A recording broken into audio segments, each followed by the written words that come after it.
The Vietnam War, a government takeover, and Sports Center are all on this day. Welcome back to On This Day. Today's date is September 7th, 2022. It is the 250th day of the year. You got 115 days left. It is the 36th Wednesday in the 37th week and the 79th day of summer. 15 days left until fall. Today is National New Hampshire Day. National New Hampshire Day on September 7th recognizes the 9th state to join the Union. The Granite State epitomizes New England in many ways. You know, I think that may be the first time I've ever used the word epitomized, so that's officially the word of the day. New Hampshire has breathtaking landscapes and fascinating history. New Hampshire has a lot of firsts. In 1719, Scottish-Irish settlers brought the first potatoes to North America. Settlers planted them in the settlement of Northfield, now known as Londonderry. Before Paul Revere had his famous ride, he first made another all-important journey. In 1774, Revere rode the 55 miles from Boston to Portsmouth to warn the citizens of an impending seizure of Fort William and Mary. The village stormed the fort and took control of the ammunition before the British arrived. New Hampshire also became the first state to establish an independent government. The state also created the first written constitution in what would eventually be the U.S. as we know it today. So yeah, it is New Hampshire Day. All right, let's see what else September 7th has given us. 1864, the American Civil War. Atlanta is evacuated on the orders of Union General William Sherman. He pretty much chased everyone out and then set the place on fire. 1876, in Northfield, Minnesota, Jesse James and the James Younger Gang attempt to rob the town's bank, but are driven off by armed citizens.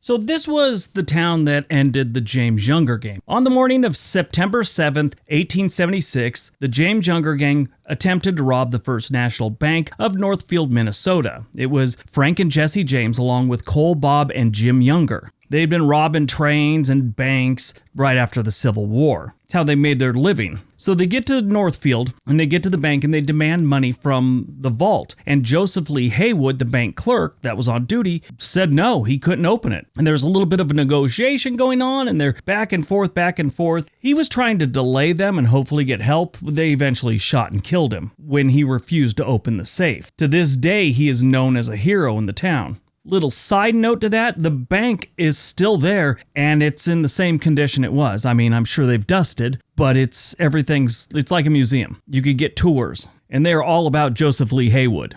Anyway, the townspeople had been alerted the weeks before, some say it was days, some say it was weeks, that the James Younger Gang was heading this way. So the entire town was on alert, and on the morning of the 7th, the church bell rang as they were robbing the bank, and everyone knew they were there. The gang was able to get like $26 out of the cash register. They never got into the vault, and they tried to make an escape. In the shootout, Nicholas Gustafsson, a Swedish town resident, was killed, as were gang members Sel Miller and William Stiles. The rest of the gang made it out of town. Some of them had been shot but not killed. The pursuit went on for weeks and covered about 400 miles. The Youngers were eventually captured in Madelia, Minnesota after another gun battle in which gang member Charlie Pitt was killed. The three Younger brothers were tried and found guilty of murder and sentenced to life in state prison at Stillwater. This attempted robbery in Northfield, known as the Northfield Raid, has been the subject of countless novels and movies. It's inspired endless speculation and multiple theories on how the thing really went down. 1945, World War II, Japanese forces on Wake Island surrendered to U.S. Marines. They had held the island since December of 1941, and this island is out in the middle of nowhere. 1963, the Pro Football Hall of Fame opens in Canton, Ohio, with 17 charter members. 1965, the Vietnam War. In a follow-up to August's Operation Starlight, the United States Marines and South Vietnamese forces initiate Operation Piranha. 1977, Panama and the United States signed treaties on the status of the Panama Canal. The United States agrees to transfer control of the canal to Panama at the end of the 20th century. A lot of people didn't really think this was a good idea. The Panamanians thought it was a great idea. 1996, rapper and actor Tupac Shakur is fatally shot in a drive-by shooting in Las Vegas, Nevada. He succumbs to his injuries 6 days later. 2008, the United States takes control of two of the largest mortgage financing companies in the U.S., Fannie Mae and Freddie Mac. Premiered on September 7th, 1979, Sports Center. Yes, the ESPN show. It's been going on that long.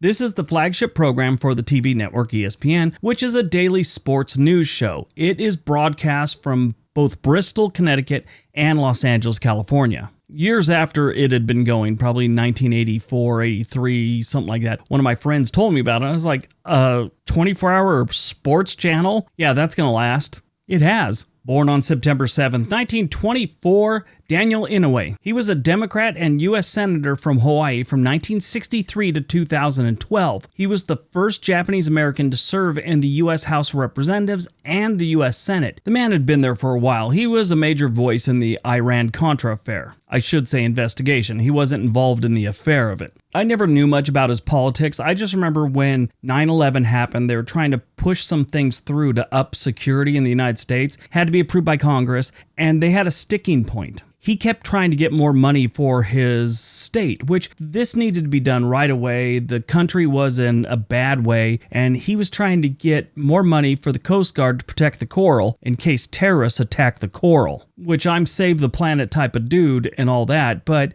it wasn't the time. He was a hero of World War II and lost his right arm in combat in Europe. He wasn't just part of the investigation on Iran-Contra, he was also a major player in the Watergate investigation.